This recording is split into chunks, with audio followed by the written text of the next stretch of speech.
Assalamualaikum warahmatullahi wabarakatuh. Kembali lagi di channelku Bidan Online.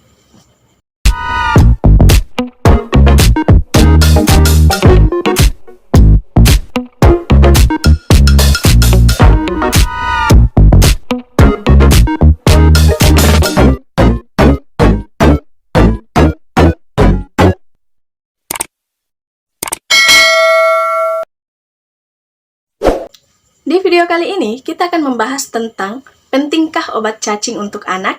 Tapi sebelum itu, untuk moms yang baru datang di channel ini, jangan lupa untuk klik tombol like, klik hijau tombol subscribe, dan jangan lupa untuk aktifkan ikon notifikasi atau gambar lonceng, karena masih ada banyak hal yang akan kita bahas di video selanjutnya. Jadi jangan sampai ketinggalan, moms. Terima kasih. Hai moms. Nah, pernah dengar tidak, atau mungkin di antara semua moms yang menonton video ini, pasti pernah dengar tentang pemberian obat cacing pada anak. Seberapa pentingnya pemberian obat cacing pada anak. Nah, jadi di video kali ini kita akan membahas itu. Tapi sebelumnya kita harus tahu dulu bahwa apa sih obat cacing itu. Jadi, obat cacing atau biasa juga disebut dengan obat antihelmintik itu merupakan golongan obat yang berfungsi untuk mencegah terjadinya infeksi cacing pada tubuh seseorang. Kenapa sih sepenting itu pemberian obat cacing pada anak? Dan kenapa anak harus diberikan obat cacing? Ya, karena hal yang paling sering kita dengarkan atau hal yang paling sering terjadi pada anak adalah terjadinya infeksi cacing. Jadi, cara kerja obat cacing ini atau obat antihelmintik ini itu dengan cara mematikan saraf dan otot cacing. Juga mencegah penyerapan nutrisi pada cacing dan mencegah cacing untuk bereproduksi. Jadi, misalnya ada orang yang mengkonsumsi obat cacing, maka cacing dalam tubuh kita atau orang yang terkena infeksi cacing, kemudian mengkonsumsi obat antihelmintik atau obat cacing itu, maka cacing itu akan mati saraf ototnya, jadi cacing itu akan mati. Kemudian bagaimana cara keluarnya dari tubuh kita? Yaitu cacing yang mati itu akan keluar melalui feses. Oh iya moms, moms tahu tidak bahwa ternyata ada banyak jenis cacing yang bisa hidup dalam tubuh. Jadi ada cacing kremi, ada cacing tambang, cacing gelang, cacing pita, cacing hati. Nah itu tadi jenis-jenis cacing yang bisa hidup dalam tubuh kita. Dan juga dengan mengkonsumsi obat cacing, maka jenis-jenis cacing itu juga bisa dilumpuhkan atau bisa dihilangkan, bisa mati dengan pemberian obat cacing. Dan juga obat cacing yang bisa dikonsumsi itu ada beberapa jenis juga. Ada yang tablet kunyah, ada yang sirup, ada yang serbuk. Nah, seperti itu, moms. Nah, kemudian kapan sih pemberian obat cacing pada anak itu?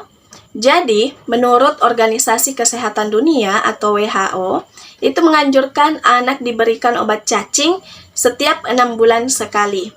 Dan usia anak yang bisa diberikan obat cacing adalah anak yang usianya sudah di atas 2 tahun. Kemudian, kenapa sih anak harus diberikan obat cacing? Nah, karena anak yang mengalami cacingan atau anak yang terkena infeksi cacing itu akan menyebabkan anak itu mengalami gangguan gizi.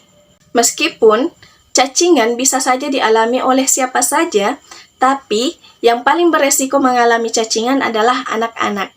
Karena anak-anak kan biasanya main, pegang tanah, pegang sesuatu yang kotor dan jarang cuci tangan. Jadi biasanya anak-anak kalau habis pegang tanah itu tidak langsung cuci tangan. Jadi harus diberikan kesadaran dulu untuk cuci tangan baru dia cuci tangan. Berbeda dengan orang dewasa yang habis memegang sesuatu itu pasti sering-sering cuci tangan. Kesadaran cuci tangannya lebih tinggi dibanding dengan anak-anak yang memang cuci tangannya itu pada saat disuruh cuci tangan. Jadi kalau misalnya anak-anak habis pegang tanah kemudian tidak mencuci tangannya, maka pada saat anak memegang makanan atau menggigit tangan jari-jarinya atau makan, di mana tangannya masih kotor habis pegang tanah, itu memudahkan cacing untuk masuk ke dalam tubuh.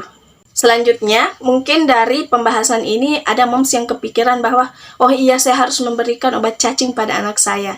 Tapi tunggu dulu moms. Jadi, pemberian obat cacing itu harus disertai dengan instruksi dari tenaga kesehatan.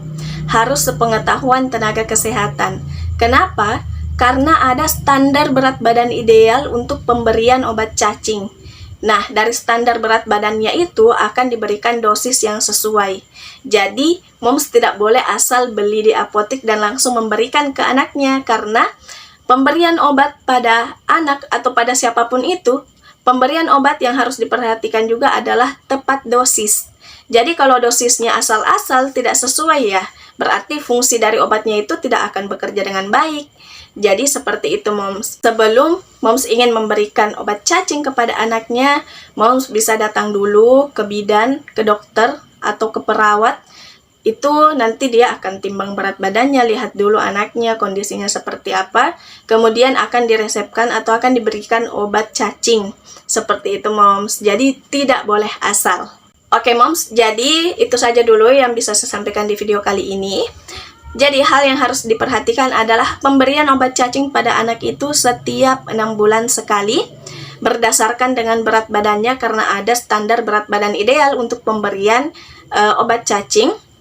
Kemudian juga moms harus rajin-rajin mengajarkan anaknya untuk cuci tangan, atau harus rajin menyuruh anaknya cuci tangan, karena dengan mencuci tangan itu bisa mencegah anak untuk mengalami infeksi cacing atau mengalami cacingan. Tapi meskipun anaknya tidak mengalami cacingan, kita kan tidak tahu. Nah, tetap pemberian obat cacing itu setiap 6 bulan sekali. Dan saya ulangi lagi bahwa pemberian obat cacing pada anak itu kenapa penting? Karena dengan terjadinya cacingan, dengan anak mengalami infeksi cacing, itu bisa menyebabkan anak itu mengalami gangguan gizi. Nah, seperti itu moms. Oke moms, sekian dulu dari saya. Terima kasih banyak sudah menonton. Untuk moms yang ingin bertanya bisa tuliskan di kolom komentar atau bisa DM di Instagram saya atau inbox di Facebook yang saya cantumkan di kolom deskripsi. Dan juga kalau misalnya ada moms yang ingin menyarankan apa lagi sih yang akan kita bahas di video selanjutnya, bisa tuliskan di kolom komentar. Terima kasih banyak sudah menonton. Wassalamualaikum warahmatullahi wabarakatuh.